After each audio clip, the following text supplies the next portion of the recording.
Hello everyone, I am doctor Sarika Jaiswal, practising gynaecologist in Indore. आज हम बात करेंगे वल्वल सिस्ट यानी वल्वा के most common cyst Bartholin cyst के बारे में। बार्थोलिन ग्लैंड्स मटर के दाने के बराबर दो ग्रंथियां होती हैं वेजाइना के दोनों वेजाइनल ओपनिंग के दोनों तरफ, और normally like any other gland in the body they secrete a fluid, they secrete a secretion, और उसका काम होता है वेजाइना को लुब्रिकेट करना, मतलब वेजाइना को नम बनाए रखना। these secretions are drained in the vagina through a duct.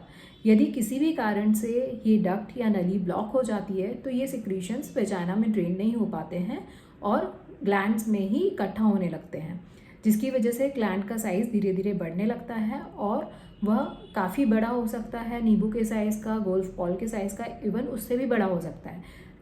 This swelling, this swollen gland is called the Bartholin cyst. What are the causes of Bartholin cyst? It is mainly caused by the infection, but it is not necessarily a sexually transmitted infection. इसलिए Bartholin cyst उन लड़कियों में भी हो सकती है जो sexually active नहीं है। द अदर कॉज में भी ट्रॉमा, छोटा मोटा चोट लगने की वजह से भी कई बार बार्थोलिन सिस्ट बन सकता है। मेन ऑर्गेनिजम्स जो कि बार्थोलिन सिस्ट कराते हैं Neisseria gonorrhoea, chlamydia, E coli. Now we come to the symptoms of the Bartholin cyst. Mainly Bartholin cyst are asymptomatic. सिर्फ आपको प्राइवेट पार्ट्स में वल्वा में एक स्वेलिंग दिखाई देती है या स्वेलिंग महसूस होती है, इसके अलावा और कोई सिम्टम बार्थोलिन सिस्ट में नहीं होता है।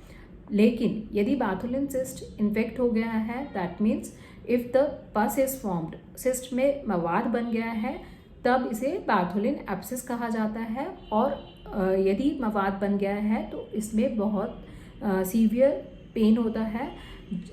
पेन इतना ज़्यादा सीवियर होता है कि पेशेंट कई बार बैठ भी नहीं पाता है, उसे चलने फिरने में भी तकलीफ़ होने लगती है, सेक्सुअल इंटरकोर्स में तकलीफ़ होने लगती है, and this abscess may be associated with high grade fever also.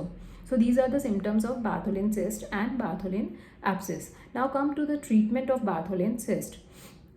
यदि आप डॉक्टर के पास एब्सिस बनने के पहले पहुंच जाते हैं तो we can give you simple antibiotics and anti inflammatory and the symptoms can regress because of this simple medication. लेकिन यदि सिस्ट में पस बन गया है, मतलब एब्सिस बन गया है, तो उसका ट्रीटमेंट सिर्फ और सिर्फ सर्जिकली होता है। और सर्जरी 3 तरीके से हो सकती है। First is IND, that means incision and drainage, मतलब एब्सिस में एक छोटा सा चीरा लगा के पस को ड्रेन कर दिया जाता है, but the drawback is it can recur. Second is marsupialisation, जिसमें कि एब्सिस में चीरा लगाने के बाद में बस को पूरी तरह से ड्रेन किया जाता है, उसकी अच्छी तरह से क्लीनिंग की जाती है और फिर उसे स्टिच भी किया जाता है।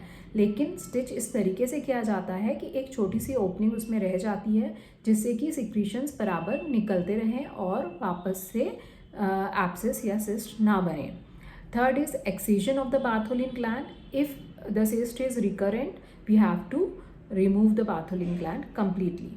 These surgical treatment is combined with painkillers, antibiotics, and we advise you to take sitz bath, मतलब टब में गर्म पानी लेके उसमें बिटडीन लोशन या कोई एंटीसेप्टिक लोशन डाल के आपको 10-15 मिनट उसमें बैठने के लिए कहा जाता है, ताकि उसकी सिकाई हो सके, जिससे कि पेन में रिलीफ होता है और ये हीलिंग में भी हेल्प करता है। What are the complications of the Bartholin cyst? Bartholin cyst complication is mainly recurrence. Even after marsupialization also you can have the cyst again.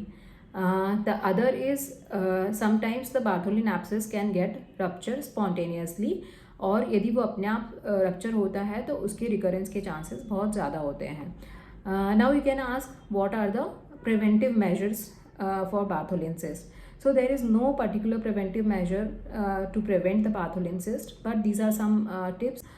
First is maintain proper hygiene. आपको नीचे का proper hygiene maintain करना है, जैसे कि young girls should change the sanitary pads after 5 to 6 hours. यदि वो पूरी तरह से ख़राब नहीं भी हुआ है तो भी आपको 5-6 घंटे में चेंज करना है।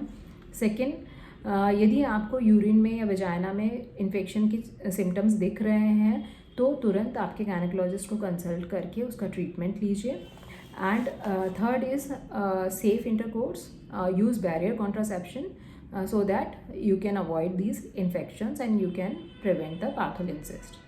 Thank you very much. I hope this video is helpful.